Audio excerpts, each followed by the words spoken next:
One of the most notable announcements so far during the COVID-19 outbreak in Wales has been made by First Minister Mark Drakeford.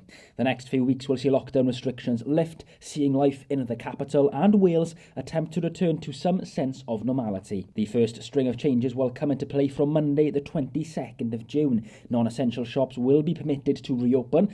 Private prayer in places of worship will also be allowed, as well as house viewings in private properties. House moves will be allowed where a sale has been agreed, as well as the reopening of sports courts. No contact sport will be permitted, however, but for non-professional elite athletes, including Olympic and Paralympic hopefuls, training will be permitted to resume once more. However, the First Minister is sticking to his guns in regards to the stay local rule and not travelling more than 5 miles as a general rule of thumb, with some exceptions allowed for certain instances. Further changes are then expected on the 29th of June, with pupils permitted to return to school, with the stay local rule to possibly be erased on the 6th of July if conditions allow.